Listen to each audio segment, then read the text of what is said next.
Real hero.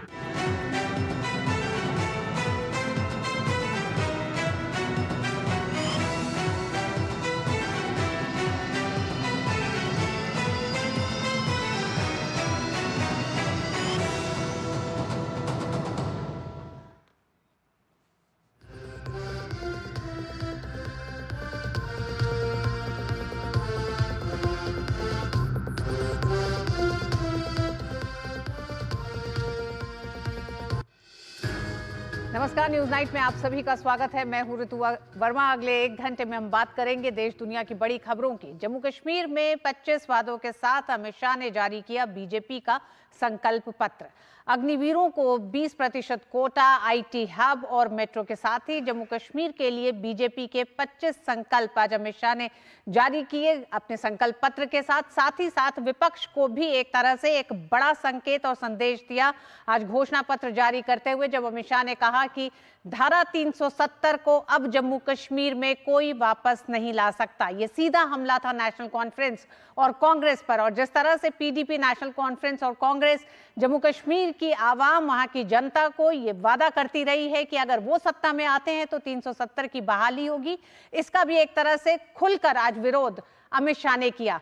तो हम news night में आने वाले समय में बात करेंगे कि किस तरह से जम्मू कश्मीर का चुनाव अब विकास बनाम धारा 370 होता चला जा रहा है, क्योंकि भारतीय जनता पार्टी ने जहां एक तरफ समृद्ध और विकसित जम्मू कश्मीर का वादा किया है अपने 25 संकल्प के साथ, तो वहीं दूसरी तरफ कांग्रेस और अन्य पार्टियां इस समय जम्मू कश्मीर के लोगों को कह रही हैं कि वो आएंगे तो 370 की बहाली करेंगे। इसी के साथ देश दुनिया की और होंगी खबरें, लेकिन आइए शुरुआत करेंगे सबसे पहले अभी तक की बड़ी खबरों के साथ। जम्मू कश्मीर विधानसभा चुनाव के लिए भाजपा का संकल्प पत्र जारी। भाजपा के वरिष्ठ नेता और केंद्रीय गृह मंत्री अमित शाह ने संकल्प पत्र जारी करते हुए फिर दोहराया जम्मू कश्मीर के विकास को लेकर प्रतिबद्धता। कहा, राज्य में अनुच्छेद 370 दोबारा लागू नहीं होने देंगे। जम्मू कश्मीर भारत का था, है और रहेगा।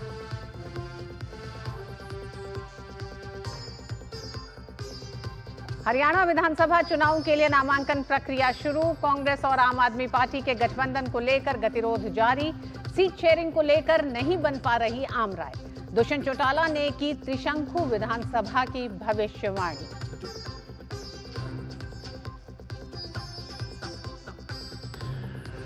प्रधानमंत्री नरेंद्र मोदी ने वीडियो कॉन्फ्रेंसिंग के माध्यम से गुजरात के सूरत में जल संचयन जन भागीदारी योजना का शुभारंभ किया। आने वाली पीढ़ियों के लिए जल संरक्षण को बताया जरूरी। गुजरात में 24,000 से अधिक वर्षा जल संचयन संरचनाओं का निर्माण करना है इस पहल का लक्ष्य।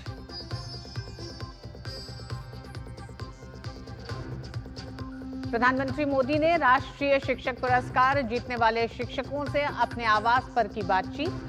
प्रधानमंत्री ने कहा, शिक्षक राष्ट्र के लिए दे रहे हैं बहुत महत्वपूर्ण सेवा। पुरस्कार विजेता शिक्षकों ने प्रधानमंत्री के साथ साझा किए अपने अनुभव।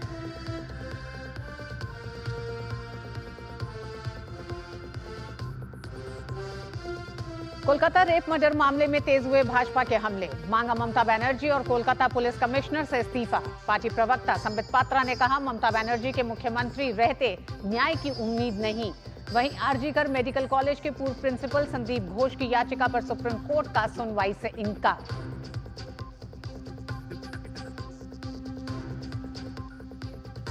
और पेरिस पैरालंपिक में भारतीय दल का शानदार प्रदर्शन जारी। ऊंची कूद में प्रवीण कुमार ने जीता स्वर्ण। राष्ट्रपति और प्रधानमंत्री ने दी जीत की बधाई।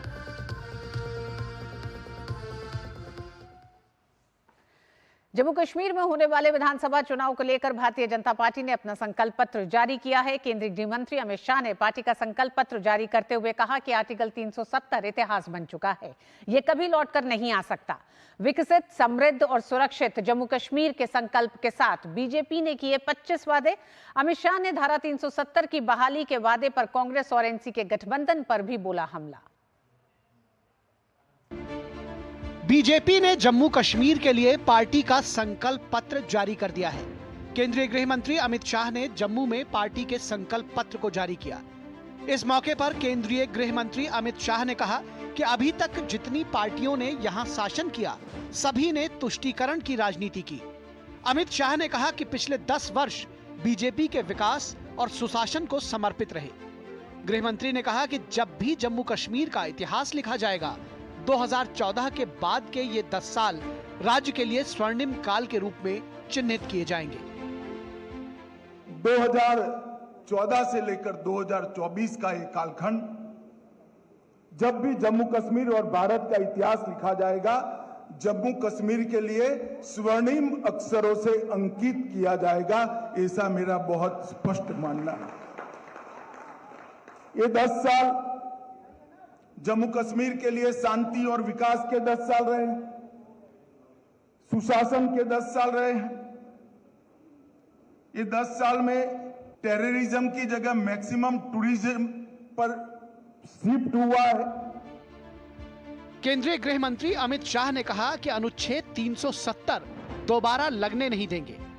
अमित शाह ने कहा कि जम्मू कश्मीर भारत का है, था और रहेगा। आज अनुच्छेद 370 और 35A बीते दौर की बात बन गई है। अब यह हमारे संविधान का हिस्सा नहीं है। ये सब पीएम नरेंद्र मोदी के ताकतवर फैसले से हुआ है। बड़ी दुख की बात है, विगत दिनों में एनसी का एजेंडा मैंने पढ़ा है और एनसी के एजेंडे को कांग्रेस का मौन समर्थन भी मैंने देखा है। मगर मैं आज आप सभी पत्रकार भाइयों के माध्यम से पूरे देश को स्पष्ट कर देना चाहता हूं, धारा 370 इतिहास बन चुकी है, वो कभी लौटकर नहीं आने सकती, हम आने भी नहीं। बीजेपी के संकल्प पत्र में स्टूडेंट्स के लिए, युवाओं के लिए 5 लाख रोजगार के अवसर पैदा करने का वादा किया गया है। महिलाओं के लिए उज्ज्वला योजना के लाभार्थियों को हर साल 2 फ्री एलपीजी सिलेंडर दिए जाएंगे।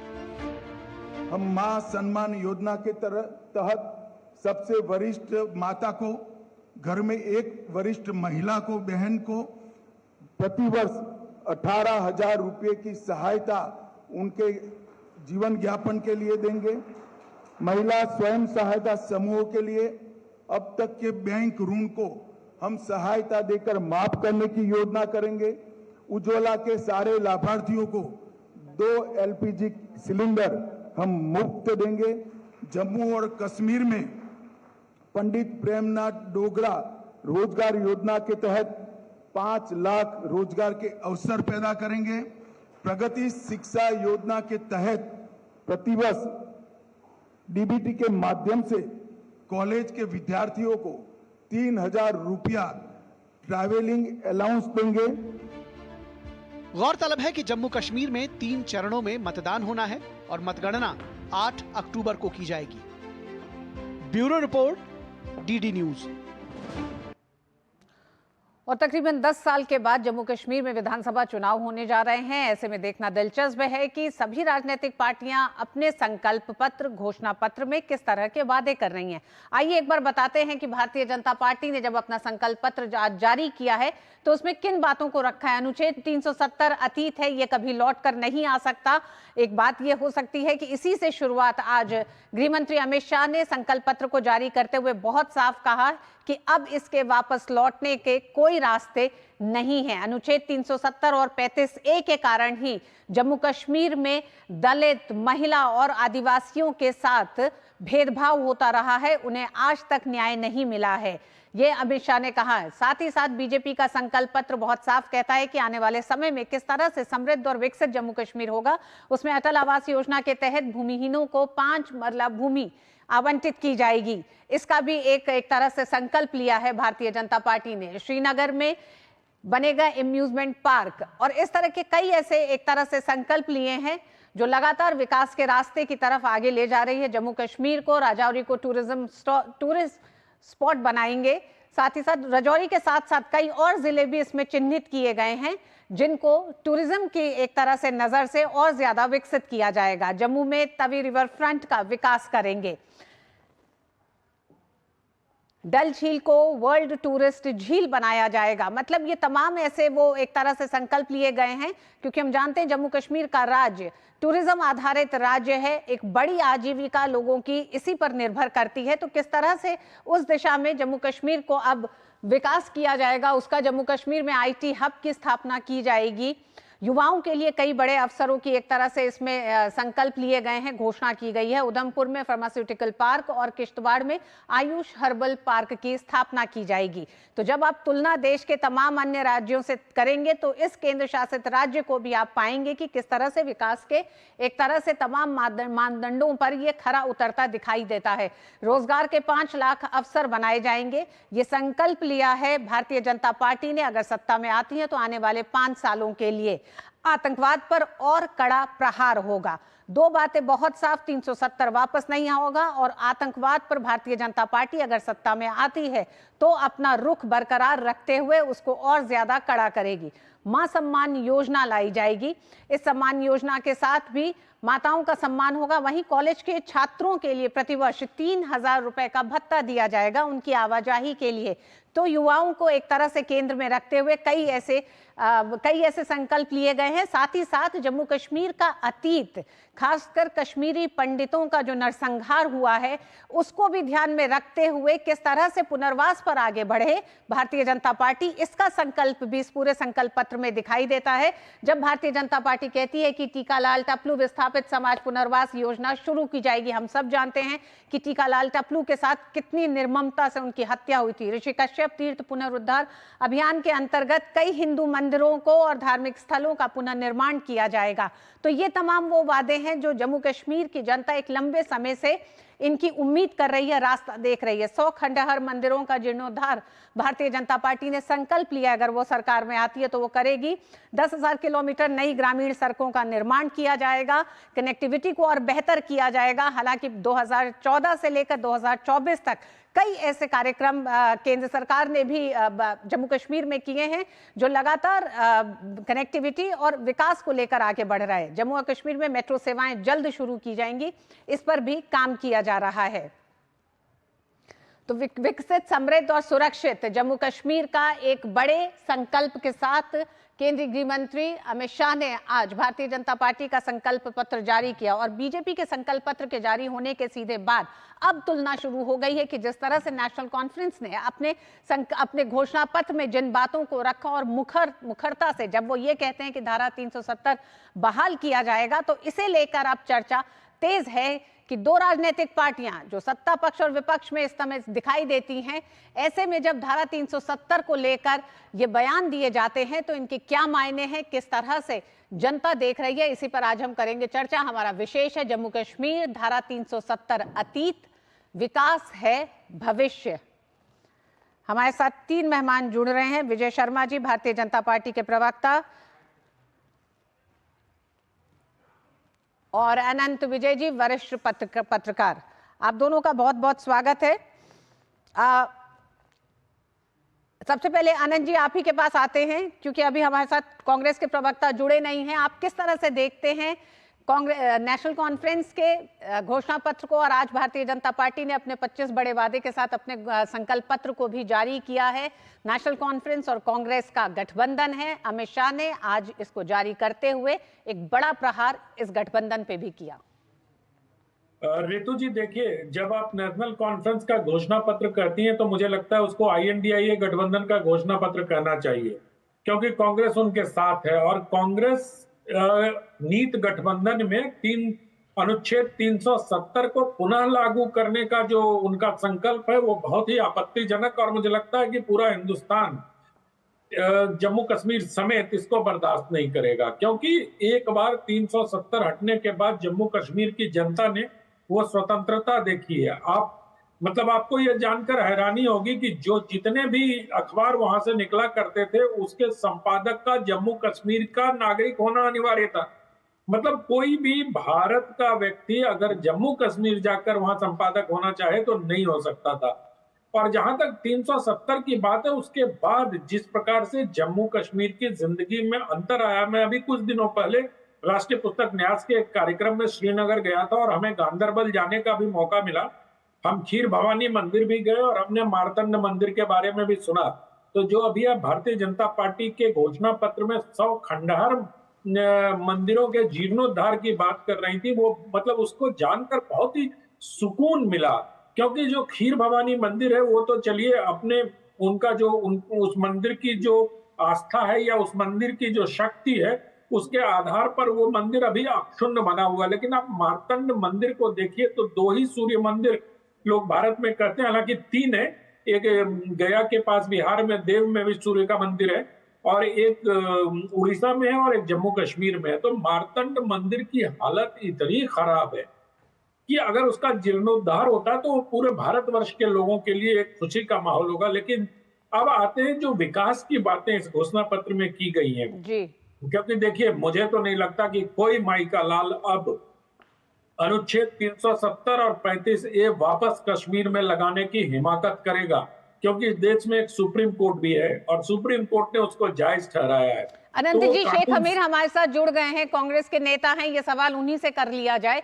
शेख हमीर साहब, एक ऐसा एक तरह से कानून या यूं कहें कि धारा 370 को संसद ने बाकायदा बहुमत के साथ उसे एक तरह से हटाया है, अनुच्छेद 370 को। इसके बाद अगर कांग्रेस नेशनल कॉन्फ्रेंस के साथ, गठबंधन के साथ पूरे देश में अगर ये कह रही है जम्मू कश्मीर के चुनाव में कि वो 370 को बहाल करेंगे, 370 को वापस लेके आएंगे, तो या आप मतलब किससे जंग का ऐलान कर रहे हैं?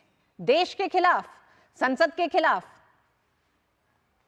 देखिए, पहले तो शुक्रिया। आप जिस तरीके से 370 पे चर्चा हो रही है, अब भारतीय जनता पार्टी ने 370 को जिस तरीके से मुल्क के सामने और अवाम के सामने रखा है, तो ऐसा ये पाकिस्तान के साथ क्यों जोड़ रहे हैं? 370 जो था वो हिंदुस्तान के आईन में, इंडियन कॉन्स्टिट्यूशन में था, तो पाकिस्तान के कॉन्स्टिट्यूशन में नहीं था, पहली बात। दूसरी बात, जब ये कह रहे हैं कि 370 कोई ताकत नहीं जिसको वापस ला सके, मैं 370 की बात नहीं करूंगा।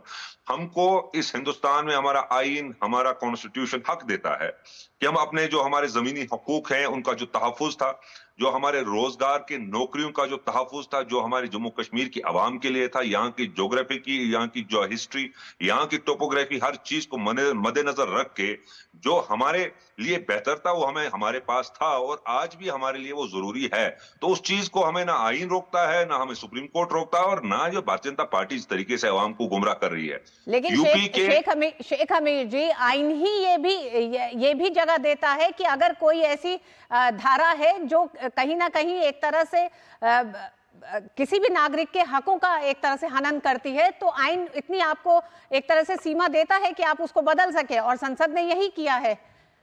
और नेशनल कॉन्फ्रेंस कह रही है कि वो आके इसको बहाल करेगी। आप नेशनल कॉन्फ्रेंस के साथ गठबंधन कर रहे हैं, या तो आप कहिए कि आप इस बात से सहमत नहीं हैं। देखिए, आप यहाँ पे ये नहीं कह सकते कि आप धारा 370 की बात नहीं करेंगे। रोजगार की बात तो पूरे देश में हो रही है। रितु जी, जब गठबंधन की बात हो रही है, आप एक मिनट मुझे इत्मीनान से सुनिए। जब गठबंधन की बात हो रही है तो यहाँ पर ऑटोनॉमी की बात या सेल्फ रूल की बात पीडीपी ने की थी, तो उसके साथ इन्होंने अलायंस करके भारतीय जनता पार्टी ने सरकार बनाई, पहली बात। दूसरी बात, जो यहाँ पर पीपल्स कॉन्फ्रेंस है जिनकी हिमायत में जो भारतीय जनता पार्टी हमेशा खड़ी रहती है, उन्होंने भी अपने मैनिफेस्टो में 370 की बहाली की बात की, उस पर बात नहीं हो रही है। जब आज अमित शाह जी ने कहा कि पीडीपी, नेशनल कॉन्फ्रेंस और कांग्रेस को छोड़कर हम किसी के साथ भी अलायंस कर सकते हैं, उनके साथ भी अलायंस करेंगे जिन्होंने आज 370 पर बात की। मैं तो यही कह रहा हूं, देखिए आईन, जब आप आईन की बात करो, मैं तो अभी आया हूं, आई डोंट नो कि आपके पैनल पे भारतीय जनता पार्टी के प्रवक्ता हैं, शायद भारतीय जनता पार्टी के प्रवक्ता हैं। अपनी बात खत्म करें, वो जवाब देंगे, आप कहिए आपको जो कहना है। जी, उनको देखिए, जब 370 यूपी का बाशिंदा 370 पे बात कर रहा हूं, यूपी का बाशिंदा कह रहा है 370 की मनसूखी हो, मैं बहुत खुश हूं, पता नहीं है। मैं तो इनको ही बताता हूं 370 आईन में क्या था, जरा यही आवाम के सामने आज आपके ही चैनल के जरिए बताएं आवाम को 370 क्या था, बताएं आईन में क्या था। आईन में मुझे इस पर इनका कोई नैरेटिव या कोई इस पर दलील नहीं सुननी। 370 आईन में क्या था, मैं इनकी जुबान से सुनना चाहता हूं। विजय शर्मा जी, फिर अब आप एक तरह से दर्शकों का भी जानकारी को बढ़ाएं।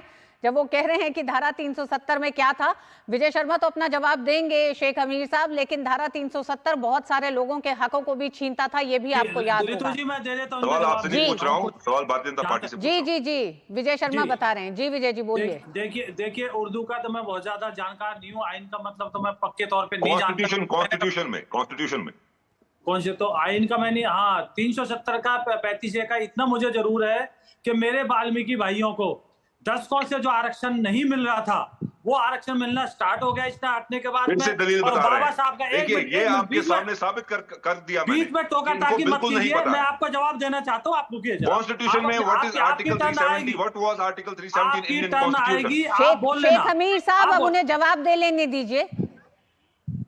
मेरी बात पूरी होगी तो आप अपनी बात बोलना जी। तो देखिए, तो सबसे पहला तो ये था कि मेरे वाल्मीकि भाइयों को आरक्षण मिलना स्टार्ट हो गया, ये सबसे। दूसरी बात मैं बताता हूं, एक राष्ट्र दो विधान दो निशान नहीं चलेंगे, वो इसने खत्म कर दिया। आप मुझे बताइए, बाबा साहब अंबेडकर का जो बनाया हुआ संविधान था वो पठानकोट में जाकर रुक जाता था। 6 साल का वहां कार्यकाल था विधानसभा का, अब 5 साल का होगा। तो इतने सारे इसके अंदर कुरीतियां थी और इतना मतलब ये लगा लो कि अपने मौलिक अधिकार छीन रखे थे, जो लोगों के पास मौलिक अधिकार थे वो छीन रखे थे।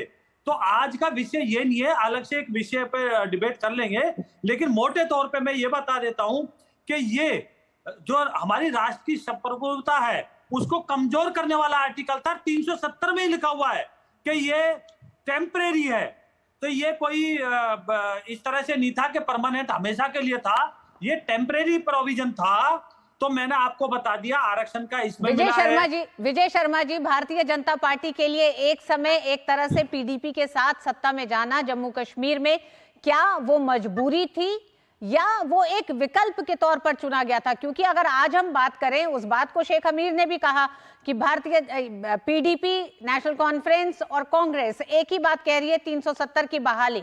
ऐसे में चुनावी नतीजों के बाद भारतीय जनता पार्टी कश्मीर संभाग और जम्मू संभाग की सीटों को ध्यान में रखते हुए जो स्थिति पहले पैदा हुई थी, अगर उस तरह की स्थितियां होती हैं तो क्या विकल्प रहेंगे आपके सामने? देखिए रितु जी, जहां तक ये बार बार बात करते हैं पीडीपी के साथ जाने की, तो हमारे यशस्वी प्रधानमंत्री, उनसे बड़ा तो हमारी पार्टी में और देश का मेरे ख्याल से सर्वोच्च पद पर बैठा हुआ कोई व्यक्ति नहीं है।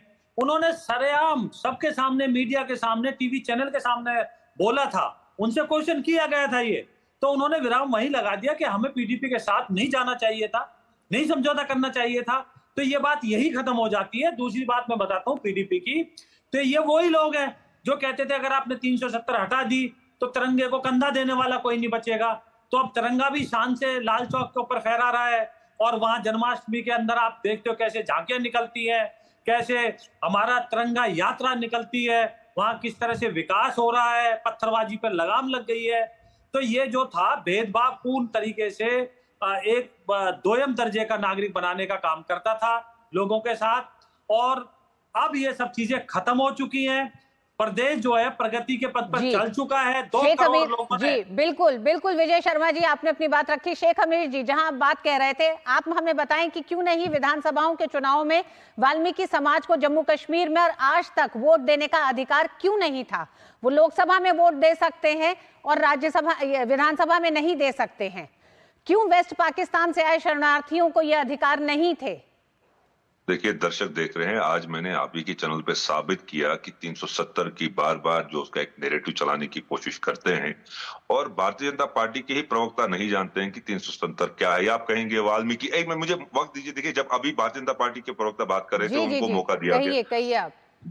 जब वो अभी बात कर रहे थे कि इससे ये हुआ, इससे ये हुआ, इससे ये हुआ, ये तो मैं सारे जितने भी भारतीय जनता पार्टी और इनकी हिमायत में जो तंजीमें यहाँ बैठी हैं, जिन तंजीमों ने यहाँ पर जम्मू कश्मीर को तकसीम करने की कोशिश की, वो अभी भी 370 में क्या था नहीं जानते, पहली बात।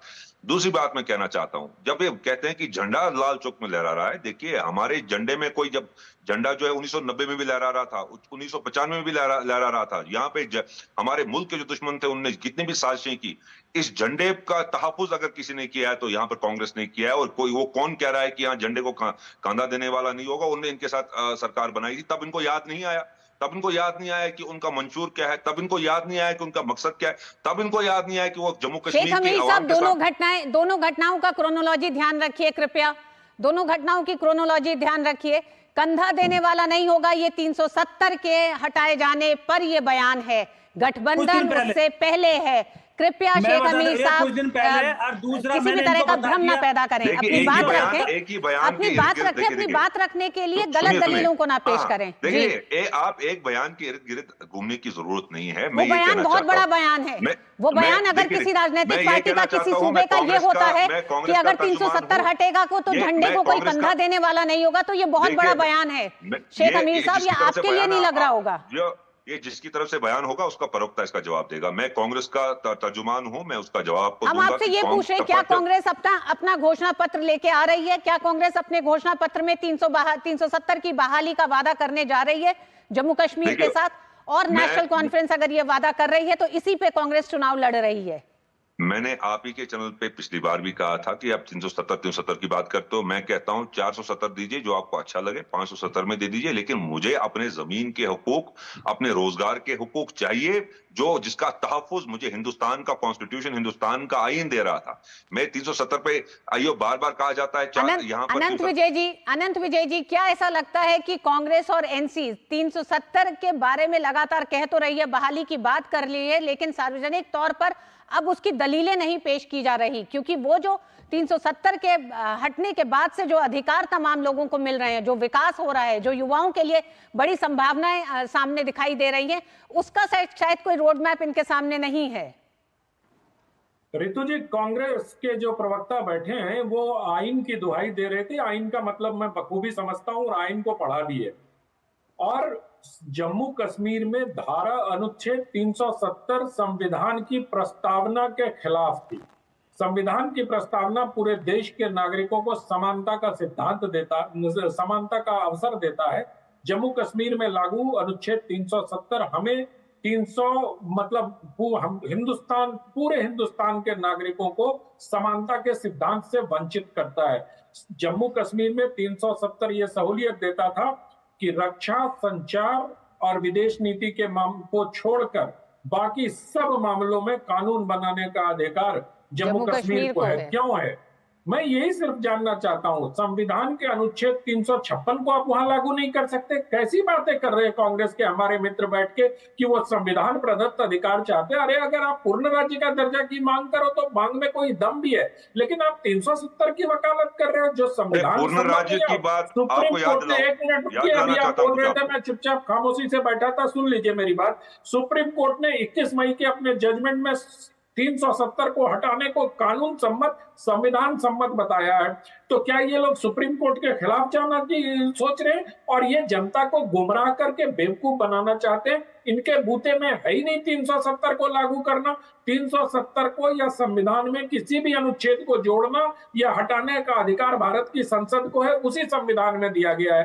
तो फिर जब आप संविधान की बात करते हो तो मेरे मित्र, संविधान के हिसाब से चलो, संविधान सम्मत जो आपके अधिकार हैं, आप रोजगार की बात करो, आपको जो बातें करनी है करो, लेकिन संविधान के खिलाफ बात करके जनता को गुमराह करने का प्रयास न करें। मेरे शेख हमीर साहब, लोकसभा चुनाव में उमर अब्दुल्ला, महबूबा मुफ्ती के इन्हीं तमाम वक्तव्यों के कारण जनता ने जो अपना जनादेश दिया था, उसने बता दिया था कि अब जनता गुमराह होने के लिए नहीं बैठी है।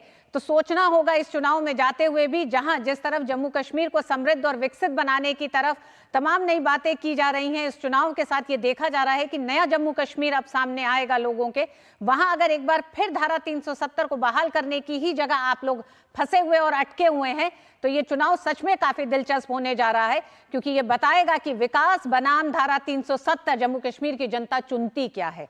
बहुत बहुत धन्यवाद आप तीनों का ही हमारे साथ जुड़ने के लिए इस पूरे चर्चा में। और न्यूज नाइट में वक्त एक छोटे से ब्रेक का है। इस ब्रेक के बाद खबरें जारी रहेंगी, देखते रहिए डीडी न्यूज। एक ऐसा तबका जो रिटायरमेंट के बारे में आज भी बिल्कुल नहीं सोचता, वो है औरतें। औरतें कमा के भी वल्नरेबल हैं। सो एनपीएस एक इक्वालिटी ला रहा है, हम सब एक बराबर प्लेटफॉर्म पे हैं। अपने बेहतर कल को सुनिश्चित करने के लिए एनपीएस जरूरी है। It's another six. रिचार्ज, जल्दी रिचार्ज करा। ये क्या किया? मैच तो गया। पेमेंट कैसे करेंगे? टोकनाइज कार्ड से। टोकन? हाँ, ऑनलाइन पेमेंट के लिए आरबीआई लाए हैं टोकनाइजेशन। एक बार कार्ड डिटेल्स, ओटीपी, सीवीवी डालकर टोकन जनरेट कीजिए। कार्ड भी सुरक्षित और बार बार डिटेल्स भरने की नो झंझट। वही सुविधा अधिक सुरक्षित। ऑलराउंडर। ओके मैं। आरबीआई कहता है कि जानकार बनिए, सतर्क रहिए। भैया घर का किराया देना था, कुछ पैसे। इस महीने तो गाड़ी की EMI जानी है ना, अगले महीने पक्का। चलता हूँ। आपके बाद फैमिली को किसी के आगे हाथ ना फैलाना पड़े। आज ही लीजिए पॉलिसी बाजार पे 2 करोड़ का टर्म लाइफ इंश्योरेंस, सिर्फ 690 रुपए महीने से शुरू। बात जब पीढ़ियों के लिए बनने वाले घर की हो तो जिम्मेदारी बड़ी हो जाती है। गैलेंट समझता है ये जिम्मेदारी। अब डबल M रिब्स के साथ गैलेंट एडवांस TMT रीबार, निर्माण का real hero. Muthoot finance, India का number 1 most trusted financial services brand. तो गोल्ड लोन के लिए कॉल करें 1-800-313-1212।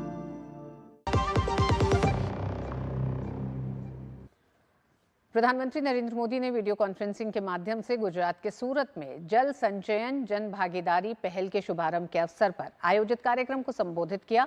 जल सुरक्षा के बारे में प्रधानमंत्री के दृष्टिकोण को आगे बढ़ाते हुए इस पहल का उद्देश्य सामुदायिक भागीदारी और स्वामित्व पर जोर देते हुए जल संरक्षण करना है।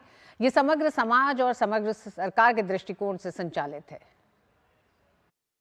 प्रधानमंत्री नरेंद्र मोदी ने कहा है कि जल संरक्षण सिर्फ एक नीति नहीं बल्कि सामाजिक प्रतिबद्धता का विषय है। उन्होंने कहा कि ये एक प्रयास और पुण्य कार्य भी है। इस कार्य में उदारता भी है और जिम्मेदारी भी। प्रधानमंत्री आज वीडियो कॉन्फ्रेंसिंग के माध्यम से गुजरात के सूरत में जल संरक्षण पहल जल संचय जन भागीदारी के शुभारंभ कार्यक्रम को संबोधित कर रहे थे। प्रधानमंत्री ने आने वाली पीढ़ियों के लिए टिकाऊ भविष्य सुनिश्चित करने के लिए सभी जल संरक्षण प्रयासों में लोगों की भागीदारी पर जोर दिया। उन्होंने कहा कि आने वाली पीढ़ियां जब मूल्यांकन करेंगी तो पानी के प्रति हमारा नजरिया उनका पहला मापदंड होगा। उन्होंने कहा कि जल संरक्षण जीवन का प्रश्न है। आप 10 वर्षों की सभी बड़ी योजनाओं को देखिए, पानी से जुड़े विषयों पर पहली बार साइलोज को तोड़ा गया। हमने होल ऑफ द गवर्नमेंट के कमिटमेंट पर पहली बार एक अलग जल शक्ति मंत्रालय बनाया। जल जीवन मिशन के रूप में पहली बार देश ने हर घर जल इसका संकल्प लिया। पहले देश के केवल 3 करोड़ घरों में पाइप से पानी पहुंचता था। आज देश के 15 करोड़ से अधिक ग्रामीण घरों को पाइप से पानी मिलने लगा है। जल जीवन मिशन के जरिए देश के 75% से ज्यादा घरों तक नल से साफ पानी पहुंच चुका है। प्रधानमंत्री ने यह भी कहा कि ये पानी की कमी से निपटने के लिए नई और नवाचारी तकनीक अपनाने का समय है। प्रधानमंत्री नरेंद्र मोदी ने कहा कि उन्होंने देशवासियों से पर्यावरण के लिए एक पेड़ मां के नाम लगाने की अपील की थी। उन्होंने बताया कि जब वृक्ष लगते हैं तो भूजल का स्तर तेजी से बढ़ता है। उन्होंने कहा कि पर ड्रॉप मोर क्रॉप जैसे अभियान से पानी की बचत हो रही है। पीएम ने अपने संबोधन में जल जीवन मिशन के परिणामों का भी उल्लेख किया। जल जीवन मिशन ने लाखों लोगों को रोजगार और स्वरोजगार के मौके दिए हैं। बड़ी संख्या में इंजीनियर्स, प्लम्बर्स, इलेक्ट्रिशियंस और मैनेजर्स जैसी जॉब्स भी लोगों को मिली है। WHO का आकलन है कि हर घर पाइप से जल पहुंचने से देश के लोगों के करीब 5.5 करोड़ घंटे बचेंगे। ये बचा हुआ समय विशेषकर हमारी बहनों बेटियों का समय फिर सीधे देश की अर्थव्यवस्था को बढ़ाने में लगेगा। वाटर इकोनॉमी का एक पहलू, अहम पहलू हेल्थ भी है, आरोग्य। रिपोर्ट्स कहती है जल जीवन मिशन से 1.25 लाख से ज्यादा बच्चों की असमय मौत भी रोकी जा सकेगी। हम हर साल 4 लाख से ज्यादा लोगों को डायरिया जैसी बीमारियों से भी बचा पाएंगे। यानी बीमारियों पर लोगों का जो खर्च होता था वो भी कम हुआ है। प्रधानमंत्री ने कहा कि सरकारों में जल संचयन को लेकर जिस विजन की आवश्यकता होती है, पहले के समय में उसकी भी कमी थी। उन्होंने सरदार सरोवर बांध का भी जिक्र किया, जिसका काम दशकों से लटका पड़ा हुआ था। उन्होंने कहा कि गुजरात में सौनी योजना की शुरुआत हुई, जिससे पानी की अधिकता वाले क्षेत्र से जल संकट वाले इलाकों में पानी पहुंचाया गया। Bureau report, DD news. सरकार के स्वच्छ भारत मिशन के तहत शौचालयों के निर्माण ने हर साल लगभग 60,000 से 70,000 शिशु मौतों को टालने में मदद की है। नेचर जनरल में छपी रिसर्च में यह खुलासा हुआ है। रिपोर्ट को international food policy research institute, California विश्वविद्यालय और ओहायो स्टेट यूनिवर्सिटी के शोधकर्ताओं द्वारा तैयार किया गया है। वर्ष 2014 में शुरू हुआ स्वच्छ भारत मिशन पिछले 1 दशक के दौरान देश के सार्वजनिक स्वास्थ्य परिदृश्य में बड़ा बदलाव लेकर आया है। हालिया शोध के अनुसार स्वच्छता मिशन के सकारात्मक प्रभावों की वजह से शिशु मृत्यु दर में काफी कमी दर्ज की गई है। रिपोर्ट के मुताबिक वर्ष 2015 से 2020 के बीच शिशु मृत्यु दर में गिरावट की दर वर्ष 2000 से 2015 की तुलना में 3 गुना ज्यादा रही। वहीं स्वच्छ भारत मिशन के बाद शिशु मृत्यु दर में कमी 9% तक पहुंच गई है। When you can see the aggregate data, which is what we do as scientists, we have to rely on the data and the empirics to come out with our conclusions, not just anecdotes. So then we decided that we must test this rigorously. The theory behind this is basically that improvements in sanitation prevent the spread of disease, because any unclean environment will be a place where disease will breed.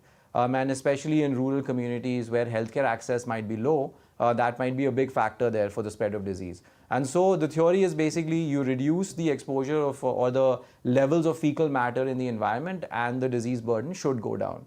And then if the disease burden goes down, infant death should go down. So that's the causal link, and that's the link that we explored. स्वच्छ Bharat mission योजना के कारण पूरे देश में व्यावहारिक परिवर्तन देखने को मिला है। रिपोर्ट में कहा गया है कि मोदी सरकार के कार्यकाल के दौरान देश में कई बड़े बदलाव देखने को मिले। देश भर में बड़ी संख्या में शौचालयों का निर्माण हुआ, जिसके कारण खुले में शौच की समस्या का निदान हुआ। पर्याप्त संख्या में शौचालय बनने से हर जिले में स्वच्छता और स्वास्थ्य के क्षेत्र में सकारात्मक बदलाव दर्ज किया गया। There's also child nutrition outcomes which have been affected. So some literature suggests that this is work by Dean Spears, I believe, that toilet access improves child height, and that so it's basically called stunting and anthropometric failure. That is an indicator of long-term sort of cognitive and health development, and if that improves, then you can expect to see long-term improvements for a person's life. So that has also been linked to sanitation. स्वच्छ Bharat mission का असर सिर्फ स्वच्छता तक ही सीमित नहीं है। अध्ययन के अनुसार जिन क्षेत्रों में शौचालयों की संख्या ज्यादा है, वहां स्वास्थ्य परिणाम बेहतर हैं और पाइप के जरिए पानी की आपूर्ति का भी ज्यादा उपयोग हो रहा है। जल जीवन मिशन जैसी योजनाओं के कारण ग्रामीण क्षेत्रों में लोगों को बहुत लाभ हुआ है। इन योजनाओं की वजह से 5 साल में ग्रामीण क्षेत्रों में पाइप से पानी की आपूर्ति 16% से बढ़कर 78% तक पहुंच गई है। स्वच्छता के लिए शुरू की गई पहल को जनता से भारी समर्थन मिला है। महज कुछ ही वर्षों में हजारों स्वयंसेवकों ने स्वच्छ भारत मिशन और खुले में शौच मुक्त भारत की सफलता में महत्वपूर्ण भूमिका निभाई है। ये स्वयंसेवक ग्रामीण इलाकों में निगरानी करने से लेकर हर घर में शौचालय के स्वच्छ उपयोग के बारे में जागरूकता फैलाने का हर संभव प्रयास कर रहे हैं, जो इस मिशन की सफलता की कहानी का बड़ा हिस्सा है। Bureau report, DD news. और न्यूज नाइट में वक्त एक छोटे से ब्रेक का है। ब्रेक के बाद खबरें जारी रहेंगी। देखते रहिए डीडी न्यूज।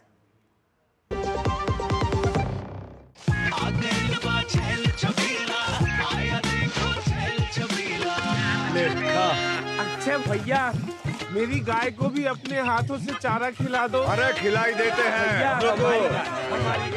हमारी गाय भैया। क्या हो गया? पूरा का पूरा गांव यहाँ आ गया। भैया, इसी इसी हाथ से चारा खिलाते हो, तभी तो आपके गाय भैंसों की ब्याज सबसे ज्यादा है। अरे पगले, ये चमत्कार इस हाथ का नहीं, हाथ में जो कपिला पशु आहार है उसका है, जो पशुओं की सेहत अच्छी रखता है और ब्याज भी बढ़ाता है। ले जाओ।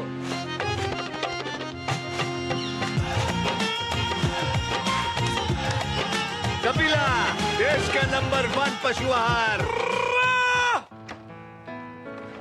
पापा ये सब? हाँ, जो चीजें सालों से बेवजह पड़ी हो उन्हें हटा देना चाहिए। ये भी दादाजी की पुरानी पासबुक और एफडी। अरे ये कैसे रह गया?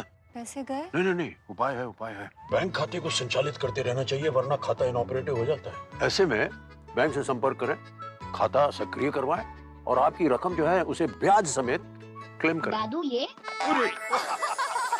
आरबीआई कहता है जानकार बनिए, सतर्क रहिए। सही कह रहा है। सुरक्षा की गारंटी हर चीज में जरूरी है, चाहे वो मुश्किल स्टंट हो या अच्छी फसल। इसीलिए ले आइए IIL के ट्रैक्टर ब्रांड का शिनबा, जो देता है सुंडी और ट्रिप से सुरक्षा की गारंटी। बात जब पीढ़ियों के लिए बनने वाले घर की हो तो जिम्मेदारी बड़ी हो जाती है। गैलेंट समझता है ये जिम्मेदारी। अब MM रिब्स के साथ गैलेंट एडवांस TMT रीबार, निर्माण का रियल हीरो। अरे ऋषि, आज स्कूल नहीं गए? 3 महीने से फीस नहीं भर पाई तो निकाल दिया स्कूल ने। कहीं आपके बाद आपके बच्चों के सपने न टूट जाएं। आज ही लीजिए पॉलिसी बाजार पे 2 करोड़ का टर्म लाइफ इंश्योरेंस, सिर्फ 690 रुपए महीने से शुरू। शादी का किचन महके जहाँ, गोल्डी किचन किंग मसाले हो वहाँ। गोल्डी लाए हैं फ्रेश लॉक टेक्नोलॉजी, जो रखे मसालों को हर समय फ्रेश। कोलकाता के आरजीकर मेडिकल कॉलेज में महिला डॉक्टर की निर्मम हत्या और बलात्कार मामले में लोगों की नाराजगी लगातार बढ़ती जा रही है। अब पीड़िता के परिजन भी सामने आए हैं। उन्होंने पुलिस प्रशासन पर दबाव बनाने के गंभीर आरोप लगाए हैं। इस मामले में शुरू से ही ममता सरकार पर हमलावर भारतीय जनता पार्टी ने एक बार फिर ममता सरकार की मंशा पर सवाल खड़े किए हैं।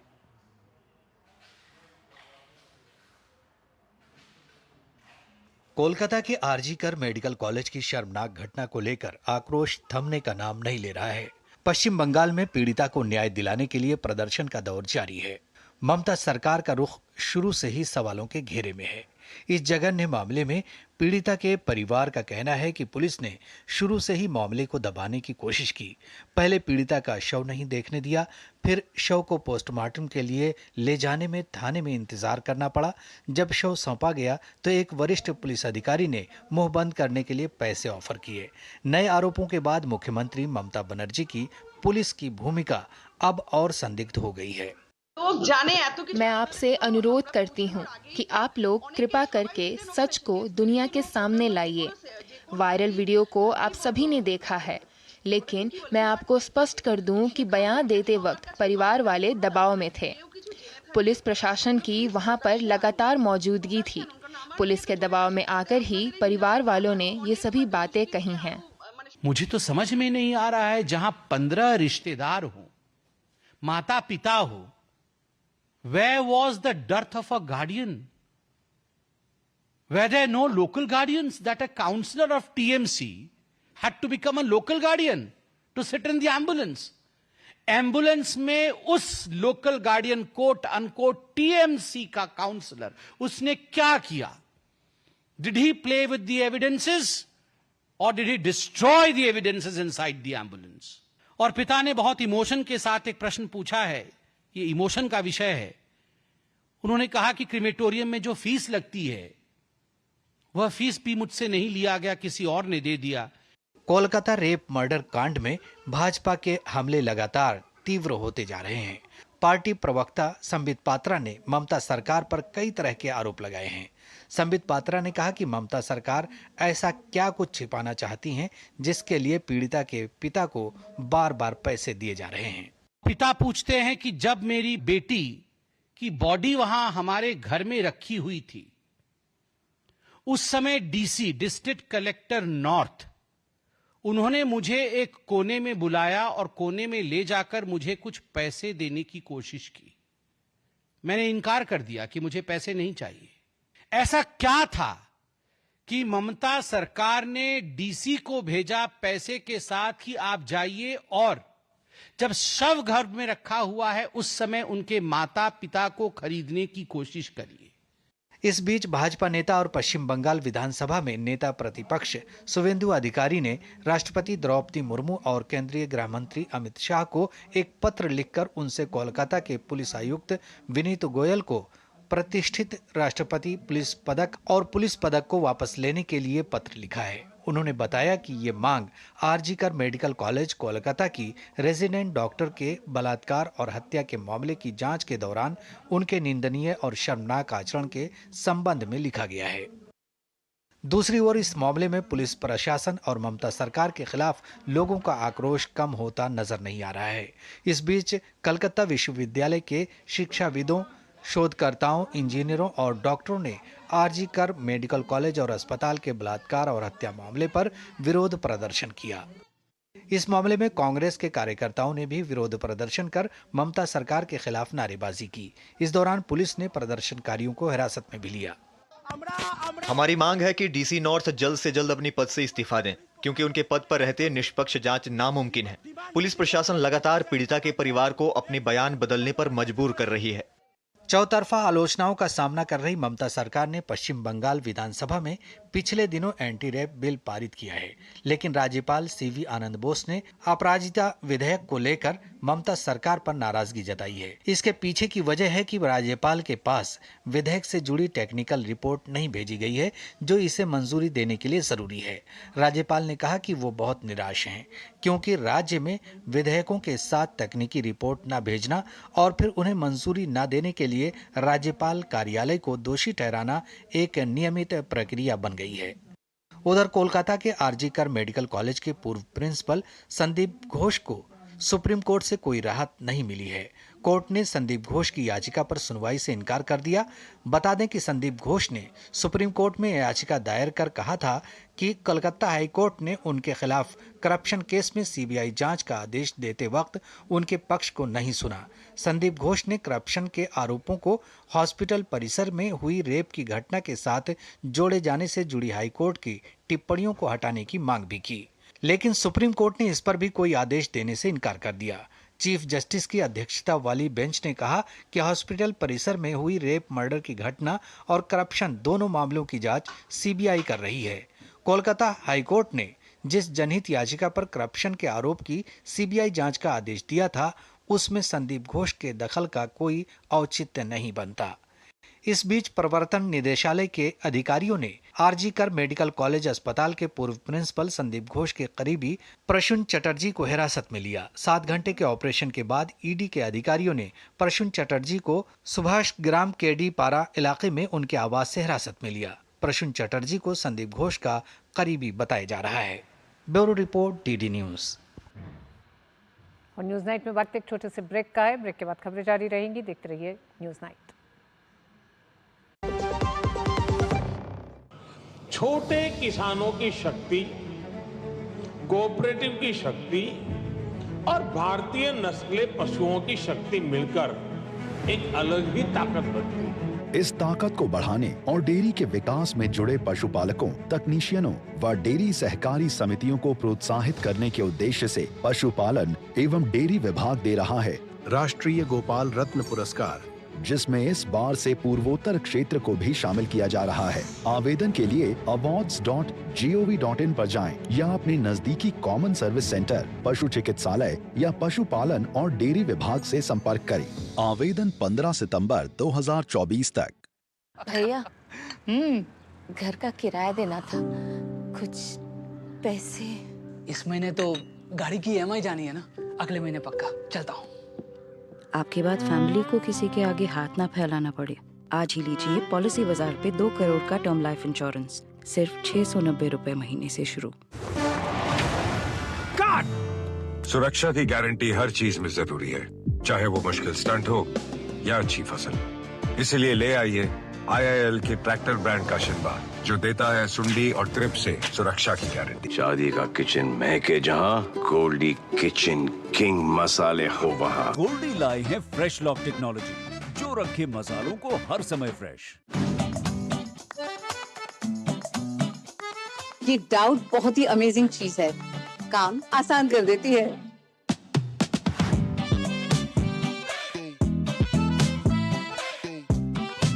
जिस पे भी डाउट है वो तो ऑटोमेटिकली आउट है। लेकिन मुथूट फाइनेंस से गोल्ड लोन लेते हुए कोई डाउट नहीं है, क्योंकि यहाँ है पूरी ट्रांसपेरेंसी, 100% भरोसा और सुरक्षा। तभी तो मुथूट फाइनेंस है भरोसा इंडिया का। मुथूट फाइनेंस, इंडिया का number 1 most trusted financial services brand. तो गोल्ड लोन लेने के लिए कॉल करें 1-800-313-1212।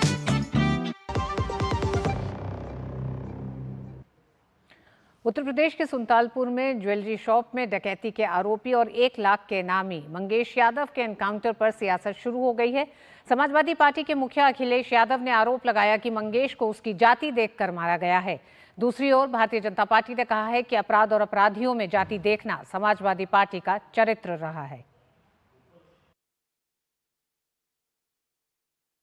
समाजवादी का प्रतिनिधि मंडल आज मंगेश यादव के घर पहुंचा और कहा कि अगर यादव न होता तो उसका न होता एनकाउंटर। वहीं भारतीय जनता पार्टी ने कहा कि समाजवादी पार्टी को अपराधी में भी दिखता है अब वोट बैंक। उत्तर प्रदेश की राजनीति में एक बार फिर जातिवाद का मसला सियासी रूप ले रहा है। इस बार मामला डकैती के आरोपी के मुठभेड़ से जुड़ा हुआ है। डकैती के आरोपी मंगेश यादव के एनकाउंटर में मौत को सपा ने जातिवाद के चश्मे से देखा तो एक बार फिर बीजेपी समाजवादी पार्टी पर हमलावर हो गई। मुठभेड़ में मारे गए आरोपी के घर हालचाल जानने सपा नेता पहुंच गए तो बीजेपी ने अखिलेश और उनकी पार्टी पर आरोपों की बौछार कर दी। हमारी सरकार योगी जी के नेतृत्व में अपराध और अपराधियों के प्रति कठोर है और जो भी इस प्रकार के तत्व हैं सरकार उनके खिलाफ कार्रवाई करेगी। समाजवादी पार्टी का चरित्र हमेशा यही रहा कि जाति के नाम पर उन्होंने राजनीति की है और हमारे लिए सभ्य समाज के लिए अपराधी अपराधी है, चाहे वो किसी जाति मत संप्रदाय का हो, सरकार उसके खिलाफ कार्रवाई करेगी। दरअसल सुल्तानपुर के ज्वेलरी शॉप में डकैती के आरोपी मंगेश यादव की इनकाउंटर पर अखिलेश यादव ने आरोप लगाया कि मंगेश को उसकी जाति देखकर मारा गया। जौनपुर में सपा नेता और विधान परिषद के नेता प्रतिपक्ष लाल बिहारी यादव इनकाउंटर में मारे गए मंगेश यादव के परिवार से मुलाकात करने जौनपुर स्थित उसके घर पहुंचे। बीजेपी ने सपा प्रमुख के बयान और पूरे मामले में सपा के रवैये की आलोचना करते हुए कहा कि अपराध और अपराधियों में जाति देखना समाजवादी पार्टी का चरित्र रहा है, जबकि सीएम योगी आदित्यनाथ के नेतृत्व में सरकार अपराधियों से निपटने में सख्त है। परिजन के साथ न्याय दिलाने के लिए जो भी कुछ करना होगा राष्ट्रीय अध्यक्ष जी का निर्णय सर्वोपरि होगा। उनके संज्ञान में मामला दे दिया गया है। अपराधियों का साथ देने में समाजवादी पार्टी किस न्यूनता तक जाएगी? पहले मुख्तार अंसारी के घर जाकर के वहां मातम पुरसी करने का काम अखिलेश यादव जी करते हैं और अब मंगेश यादव। ये समाजवादी पार्टी का जाति प्रेम उत्तर प्रदेश को लेकर के गर्त में गया था, ये उत्तर प्रदेश को फिर गर्त में लेकर जाना चाहते हैं।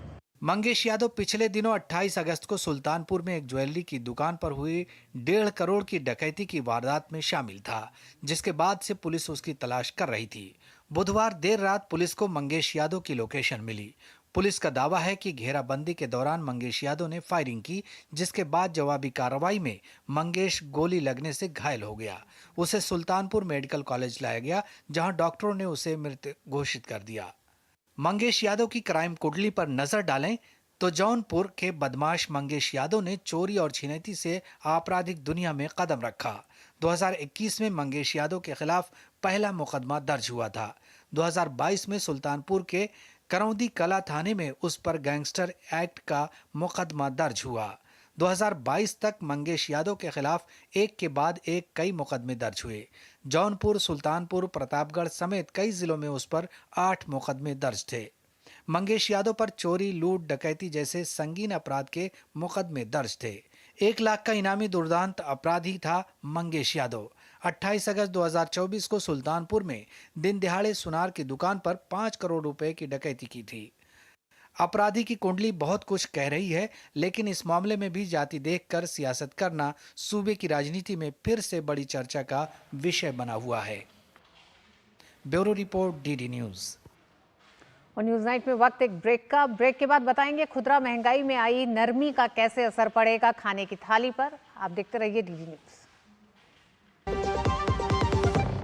बात जब पीढ़ियों के लिए बनने वाले घर की हो तो जिम्मेदारी बड़ी हो जाती है। गैलेंट समझता है ये जिम्मेदारी। अब डबल एम रिब्स के साथ गैलेंट एडवांस TMT रीबार, निर्माण का रियल हीरो। सर आप बहुत लकी हैं कि आपके बेटे ने हेल्थ इंश्योरेंस और बाकी सारी फॉर्मेलिटीज टाइम से पूरी कर दी है। मेरा बेटा? तो फिर आप? पॉलिसी बाजार। क्लेम के टाइम पे हमेशा आपकी हेल्प को तैयार। पॉलिसी बाजार, 1 करोड़ का हेल्थ इंश्योरेंस सिर्फ 390 रुपए महीने से शुरू। सुरक्षा की गारंटी हर चीज में जरूरी है, चाहे वो मुश्किल स्टंट हो या अच्छी फसल। इसीलिए ले आइए IIL के ट्रैक्टर ब्रांड का शिनबा, जो देता है सुंडी और ट्रिप से सुरक्षा की गारंटी। उत्तर प्रदेश के हाथरस में राष्ट्रीय राजमार्ग 93 पर हुए एक दर्दनाक सड़क हादसे में 15 लोगों की मौत हो गई है। वहीं इस दुर्घटना में कई अन्य लोग घायल हुए हैं। यह हादसा रोडवेज बस और लोडर के बीच ओवरटेक के दौरान हुआ। प्रशासन के लोगों ने मौके पर पहुंचकर घायलों को इलाज के लिए स्थानीय अस्पताल में भर्ती कराया है। प्रधानमंत्री नरेंद्र मोदी ने हादसे को लेकर दुख जताया है। प्रधानमंत्री ने दुर्घटना में मारे गए प्रत्येक व्यक्ति के परिजनों को प्रधानमंत्री राष्ट्रीय राहत कोष से 2 लाख रुपए की अनुग्रह राशि की घोषणा की है। साथ ही घायलों को 50,000 रुपए की सहायता राशि दी जाएगी। प्रधानमंत्री कार्यालय ने एक्स पर एक पोस्ट में लिखा, उत्तर प्रदेश के हाथरस में हुई सड़क दुर्घटना अत्यंत पीड़ादायक है। इसमें जिन्होंने अपने परिजनों को खोया है, उनके प्रति मेरी गहरी संवेदनाएं। ईश्वर उन्हें इस कठिन समय में संबल प्रदान करे। इसके साथ ही मैं हादसे में घायल लोगों के शीघ्र स्वस्थ होने की कामना करता हूं। राज्य सरकार की निगरानी में स्थानीय प्रशासन पीड़ितों की हर संभव मदद में जुटा है। और खुदरा महंगाई में आई नरमी का असर खाने की थाली की कीमत पर भी देखने को मिल रहा है। क्राइमिल MI एंड रिसर्च की ताज़ा रिपोर्ट के मुताबिक बीते अगस्त में खाने की थालियों की कीमतों में पिछले वर्ष के मुकाबले गिरावट देखने को मिली है। रिपोर्ट के मुताबिक सालाना आधार पर घर में पकाए जाने वाले खाने की शाकाहारी थाली की कीमत में 8% की गिरावट आई है। इसका श्रेय मोटे तौर पर टमाटर की कीमतों में 51% की बड़ी गिरावट को दिया जा रहा है। वहीं मांसाहारी थाली की कीमत में 12% की गिरावट दर्ज की गई है। वहीं प्रधानमंत्री की आर्थिक सलाहकार परिषद के मुताबिक आधुनिक भारत में पहली बार भोजन पर औसत घरेलू खर्च परिवारों के कुल मासिक खर्च का आधे से भी कम हो गया है। ये गिरावट ग्रामीण और शहरी क्षेत्रों के आर्थिक रूप से कम समृद्ध 20% परिवारों में अधिक देखी गई। इसके लिए प्रधानमंत्री गरीब कल्याण अन्न योजना जैसी पहले सार्थक भूमिका निभा रही हैं। इसके जरिए 80 करोड़ लोगों को मिल रहे मुफ्त खाद्यान्न के चलते परिवार अनाज से होने वाली अपनी बचत को दूसरे खाद्य पदार्थों पर खर्च कर रहे हैं। इस दौरान लोगों द्वारा पैकेज्ड और प्रोसेस्ड खाने पर किए जाने वाले खर्च में भी वृद्धि देखी गई है। और न्यूज नाइट में आज बस इतना ही। पूरी टीम को दीजिए अनुमति, छोड़े जा रहे हैं आपको देश की कुछ अन्य बड़ी खबरों के साथ। DD न्यूज पे खबरों का सिलसिला जारी रहेगा। नमस्कार।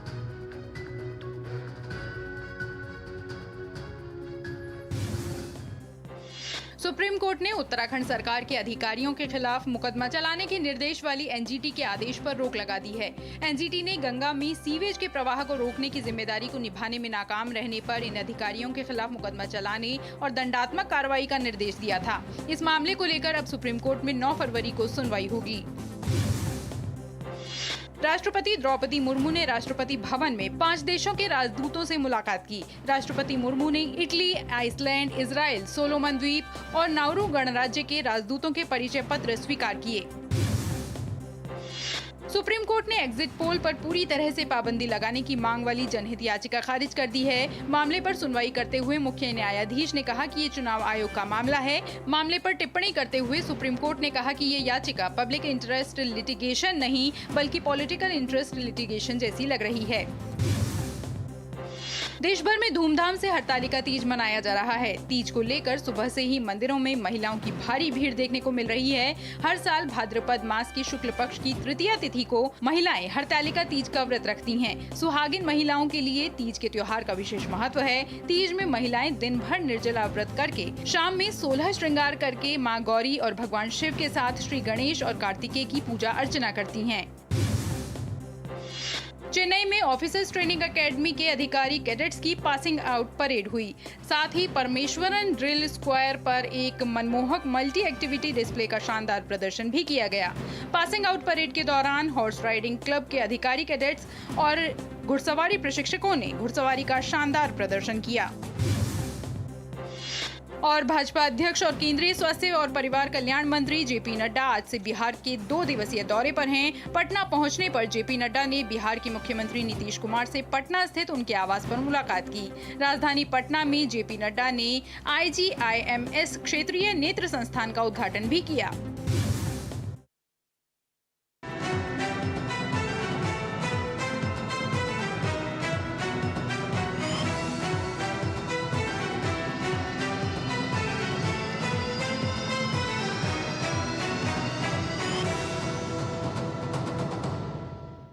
न्यूज नाइट के प्रायोजक थे गैलेंट एडवांस रैबर, निर्माण का रियल हीरो।